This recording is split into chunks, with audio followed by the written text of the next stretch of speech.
America से आ रही बड़ी खबर आपको बता दें, जहां अलाबामा में हाईवे पर अमेरिकी फौज का एक हेलीकॉप्टर क्रैश हो गया है। इस हादसे में 2 लोगों की मौत की खबर है। अमेरिकी सेना का ब्लैक हॉक हेलीकॉप्टर जो अलाबामा में हाईवे पर क्रैश हुआ है और 2 लोगों की इसमें जान चली गई है।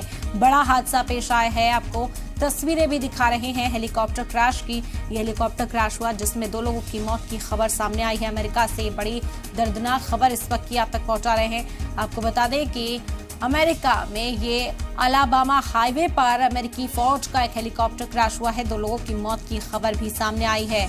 बड़ी खबर इस वक्त की अमेरिका से आप तक पहुंचा रहे हैं। अफसोसनाक खबर है, 2 लोगों की मौत की खबर है। अमेरिकी फौज का एक हेलीकॉप्टर क्रैश हुआ है, एक तैयारा क्रैश हुआ है यहाँ पर, जिसके बाद 2 लोगों की मौत की खबर सामने आई।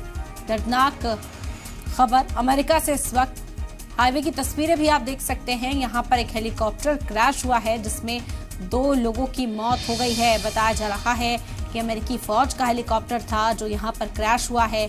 2 लोगों की मौत की खबर सामने आई। अमेरिका से इस वक्त की बड़ी खबर आप तक पहुंचा रहे हैं। अलाबामा हाईवे पर अमेरिकी फौज का एक हेलीकॉप्टर क्रैश हो गया है और इस हादसे में 2 लोगों ने अपनी जान गंवा दी है। अफसोसनाक खबर अमेरिका से सामने आई। अलाबामा हाईवे पर ही अमेरिकी फौज का यह हेलीकॉप्टर बताया जा रहा है जो क्रैश हुआ है।